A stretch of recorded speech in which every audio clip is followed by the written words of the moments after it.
दोस्तों, स्वागत है आपका अपने चैनल पर। आज की बड़ी खबर के साथ एक बार फिर से आपके सामने मौजूद है, जहां पर किसान आंदोलन को लेकर इस वक्त की ब्रेकिंग न्यूज अपडेट है। आपको बता दें कि बीते दिन सरकार जहां पर एक और फ्रंट फुट पर दिखाई दे रही थी और सुप्रीम कोर्ट की ओर से बनाए गए कमेटी में सरकार के कानून समर्थित लोगों के होने के बाद जहां पर एक और सरकार कॉन्फिडेंट फील कर रही थी, वहीं पर दूसरी तरफ से अब ये झटका लगा है, जहां पर एक और सरकार और किसानों के बीच में आज बातचीत होने वाली है और उससे पहले सरकार बैकफुट पर दिखाई दे रही है। दोस्तों, क्या कुछ है पूरी अपडेट आपको बताएंगे, जरूर इसी के साथ में जानेंगे। 26 जनवरी पर किसानों के नए प्लान के बारे में सारी अपडेट आप तक पहुंचाएंगे, लेकिन उससे पहले अगर आप भी देश के किसानों का समर्थन करते हैं और तीनों कृषि कानून को वापस लेने की मांग करते हुए सरकार से जल्द कानून वापस लेने की अपील करते हैं, तो इस वीडियो को लाइक करिए, लाल बटन दबाकर चैनल को सब्सक्राइब करिए, घंटी दबाइए और कमेंट बॉक्स में जय जवान जय किसान, किसान एकता जिंदाबाद लिखकर जरूर समर्थन दर्ज कराइएगा। रुक करते हैं पहली और बड़ी अपडेट की तरफ, जहां पर आपको बता दें कि किसान आंदोलन को लेकर सुप्रीम कोर्ट के आदेश के बाद केंद्र सरकार मजबूत स्थिति में दिखाई दे रही थी और ये माना जा रहा था कि शायद किसानों के साथ आज होने वाली बातचीत को केंद्र सरकार टाल दे, लेकिन ऐसा हुआ नहीं, क्योंकि एक दिन पहले ही भारतीय किसान यूनियन के नेता भूपेंद्र सिंह मान, जिनको सुप्रीम कोर्ट की ओर से कमेटी में रखा गया था,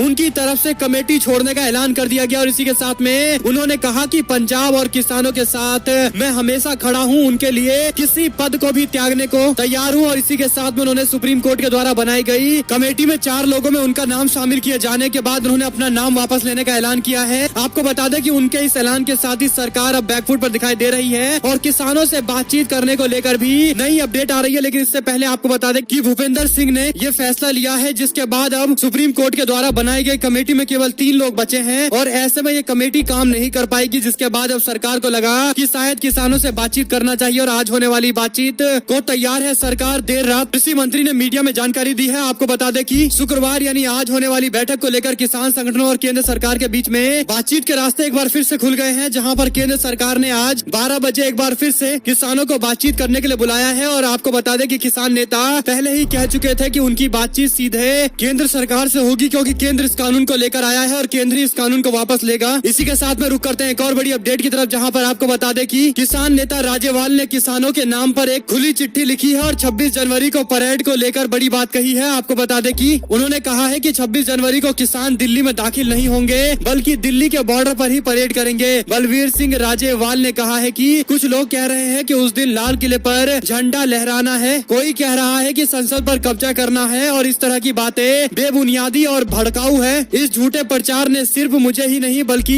किसानों को भी चिंता में डाल दिया है। आपको बता दें कि उनकी ओर से स्पष्ट तौर पर कहा गया है कि 26 तारीख को दिल्ली के बॉर्डर पर किसान अपना कार्यक्रम करेंगे, दिल्ली में घुसेंगे नहीं, और ये बात पत्र लिखकर उनकी ओर से सभी लोगों को कहा गया है। रुक करते हैं एक और बड़ी जानकारी की तरफ, जहां पर आपको बता दें कि सुप्रीम कोर्ट की कमेटी से भूपेंद्र मान के हटने के बाद योगेंद्र यादव बोले, कहा पहला विकेट गिरा। भारतीय किसान यूनियन के अध्यक्ष भूपेंद्र सिंह मान के फैसले को लेकर अब किसान संगठन के नेताओं की ओर से भी जानकारी सामने आई है। आपको बता दें कि संयुक्त किसान मोर्चा में शामिल योगेंद्र यादव ने कटाक्ष करते हुए ट्वीट करते हुए लिखा, तो पहला विकेट गिरा। और इसी के साथ में आपको बता दें कि किसान आंदोलन के बीच में दुष्यंत दवे का सुप्रीम कोर्ट के बार काउंसिल के अध्यक्ष पद से इस्तीफे की जानकारी सामने आ रही है। कुल मिलाकर दवे के इस्तीफा देने का क्या कुछ कारण है, इसकी जानकारी तो नहीं है, लेकिन माना जा रहा है कि किसानों के पक्ष में 2 दिन पहले उन्होंने कोर्ट के अंदर आकर किसानों का पक्ष रखा था और इसके बाद इस तरह से उनकी ओर से सुप्रीम कोर्ट के काउंसिल के अध्यक्ष पद से इस्तीफा देने को लेकर क्या इसे किसान आंदोलन से जोड़कर देखा जाए या फिर किसानों के आंदोलन से अलग का मामला है, ये तो जानकारी कुछ दिनों में मिलेगी। लेकिन एक और स्टेट की तरफ रुख करते हैं, जहाँ पर नए कृषि कानूनों को रद्द किए जाने को लेकर सरकार से वरिष्ठ पत्रकार और किसानों के मामले को लेकर काफी चर्चित पी साईनाथ की ओर से बयान सामने आया है। आपको बता दें केंद्र सरकार के नए कृषि कानून को पिछले 50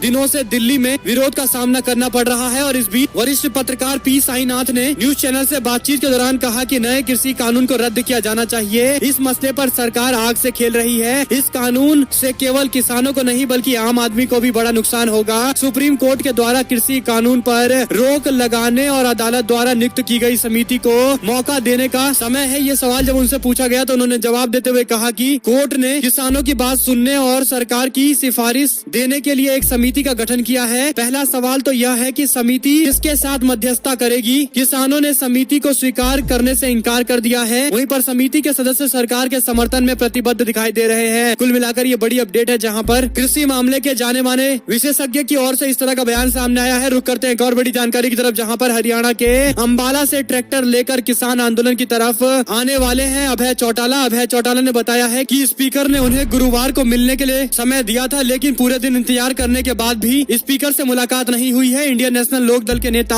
अभय सिंह चौटाला ने नए साल की शुभकामनाएं देते हुए उम्मीद जताई है कि किसानों की मांग पूरी होगी और नए कृषि कानून रद्द होंगे। उन्होंने प्रेस कॉन्फ्रेंस करते हुए कहा कि उम्मीद करता हूं कि किसानों की मांग पूरी की जाएगी। इसी के साथ में उन्होंने कहा कि मेरी स्पीकर से बात हुई है। उन्होंने कहा कि उनके पास कोई इस्तीफा नहीं पहुंचा है। अभय चौटाला के मुताबिक स्पीकर ने कहा है कि वह स्वैच्छिक इस्तीफा देता हूं, यह लिखकर देना चाहिए। अभय ने स्पीकर की बात को जोड़ा है कि स्वेच्छा से वह इस्तीफा देते हैं। इसी के साथ उन्होंने कहा कि चौधरी देवीलाल के सिद्धांत वाली पार्टी से मैं जुड़ा हूं। उन्होंने आगे कहते हुए कहा कि उनके लिए कोई भी पद मायने नहीं रखता है, किसानों का मामला मायने रखता है। एक और अपडेट की तरफ रुक करते हैं, जहां पर वोट मांगने के लिए गए मंत्री महेंद्र सिंह के खिलाफ लगे गो बैक के नारे। आपको बता दें कि हिमाचल प्रदेश के अंदर पंचायती राज चुनाव के अंदर बेटी समेत भाजपा समर्थित प्रत्याशियों के प्रचार के लिए मैदान में उतरे वरिष्ठ मंत्री महेंद्र सिंह ठाकुर को गुरुवार यानी बीते दिन अपने ही क्षेत्र के अंदर विरोध का सामना करना पड़ा, जहां पर विरोध करते हुए लोगों ने गो बैक के नारे लगाए। इस घटना के 47 सेकंड का एक वीडियो भी सोशल मीडिया पर जमकर वायरल हो रहा है। आपको बता दें कि मंत्री गुरुवार को काफिले के साथ प्रचार के लिए पहुंचे थे, जिस दौरान उनको विरोध का सामना करना पड़ा है। हिमाचल प्रदेश के अंदर नगर निकाय के चुनाव हो चुके हैं और अब पंचायत चुनाव को लेकर भी चुनाव प्रचार प्रसार किया जा रहा है और इस तरह से बीजेपी के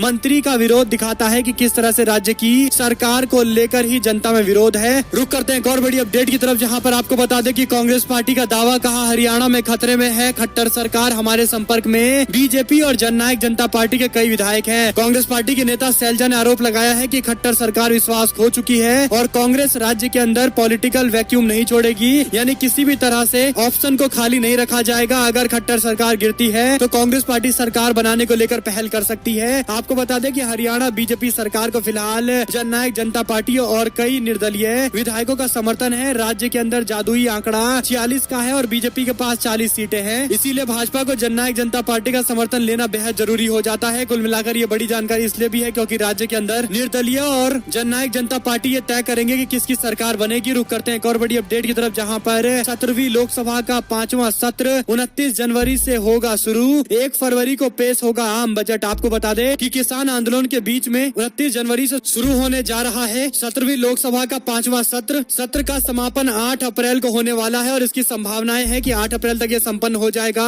लोकसभा सचिवालय ने बताया है कि राष्ट्रपति 29 जनवरी को सुबह 11 बजे संसद के दोनों सदनों के अंदर एक साथ संबोधित करते हुए केंद्रीय बजट 1 फरवरी को सुबह 11 बजे पेश किया जाएगा। लोकसभा सचिवालय के बयान के अनुसार 2 हिस्सों में चलेगा बजट का सत्र। रुक करते हैं एक और बड़ी अपडेट की तरफ, जहां पर दोस्तों सचिन पायलट बोले, कहा हम ना भूल सके कि कांग्रेस पार्टी 21 विधायक के साथ विपक्ष में चली गई थी और अब सत्ता आने के बाद उन सभी लोगों को सम्मानित करने की बेहद जरूरी है। कांग्रेस पार्टी में राजनीतिक नियुक्तियों को लेकर अब सबकी निगाहें टिकी हुई है और इस दौरान राजनीतिक नियुक्तियों का बेसब्री से इंतजार कर रहे नेताओं के लिए पूर्व पीसीसी चीफ सचिन पायलट का बयान सामने आया है। सचिन पायलट ने मकर संक्रांति के मौके पर मीडिया से बातचीत के दौरान कहा कि जनवरी में राजनीतिक नियुक्तियां करने का फैसला किया गया था, उम्मीद है वो पूरा हो जाएगा। सचिन पायलट ने कार्यकर्ताओं की पीठ थपथपाते हुए कहा कि हमें यह नहीं भूलना चाहिए कि हमारे पास केवल 21 विधायक थे, ऐसे में जो कार्यकर्ता पार्टी को सत्ता में लाने के लिए अहम भूमिका निभाई है उन सभी को सम्मानित किया जाना बेहद जरूरी है। रुक करते हैं एक और बड़ी अपडेट की तरफ, जहां पर बीजेपी के विधायक का पत्र जो मध्य प्रदेश के अंदर शिवराज सिंह चौहान के सुशासन के दावे पर सवाल खड़े कर रही है। आपको बता दें कि एक और मुख्यमंत्री शिवराज सिंह चौहान की ओर से बड़े बड़े दावे किए जा रहे हैं और दूसरी तरफ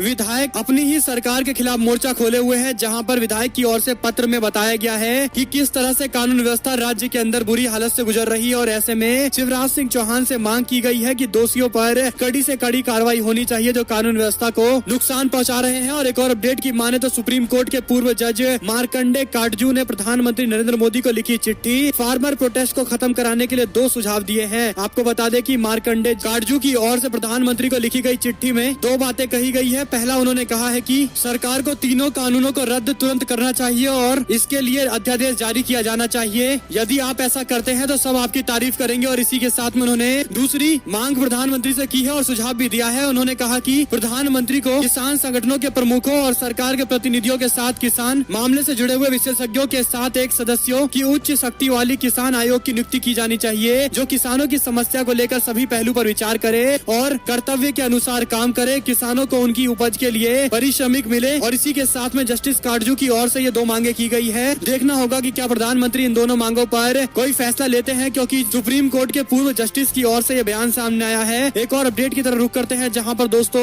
यूपी के एमएलसी चुनाव को लेकर अखिलेश यादव ने जो नया दाव खेला है, उसके बाद समाजवादी पार्टी के लिए क्या तुरुप का इक्का साबित होंगे दूसरे सीट पर उतारे गए उम्मीदवार। उत्तर प्रदेश के अंदर विधान परिषद की 12 सीटों पर होने वाले चुनाव को लेकर समाजवादी पार्टी ने 2 प्रत्याशियों के नाम की घोषणा की है, जिसके बाद यूपी की राजनीति में हलचलें मच गई हैं। माना जा रहा है कि अखिलेश यादव अपने कोर वोटरों को एकजुट करने के लिए इस चुनाव के सहारे सभी को एकजुट करने की कोशिश कर रहे हैं और इसी कड़ी में 28 जनवरी को होने वाला है मतगणना और इस दौरान देखना होगा कि दूसरी सीट पर समाजवादी पार्टी को कैसे जीत हासिल होती है, क्योंकि अखिलेश यादव की ओर से ये जो चाल चली गई है, जरूर इसके पीछे कुछ न कुछ बड़ी तैयारी की होगी उनकी ओर से। एक और जानकारी की माने तो आसान नहीं है डिप्टी सीएम केशव प्रसाद मौर्य को हटाना, दांव पर है भाजपा की राजनीतिक निवेश। आपको बता दें कि प्रधानमंत्री कार्यालय में अहम जिम्मेदारी निभा चुके गुजरात काडर के आईएएस अधिकारी अरविंद कुमार शर्मा के शैक्षिक सेवानिवृत्ति लेने के साथ ही इस बात की चर्चाएं तेज हो गई है कि प्रदेश में दोनों डिप्टी सीएम को हटाया जाएगा। लेकिन पिछले कुछ वर्षों के भीतर डिप्टी सीएम केशव प्रसाद मौर्य पर जिस तरह से भाजपा ने बड़ा राजनीतिक निवेश किया है, उसे देखते हुए ऐसा मुमकिन होता हुआ दिखाई नहीं दे रहा है। राजनीतिक जानकार मानते हैं कि इस बात से ज्यादा संभावनाएं हैं कि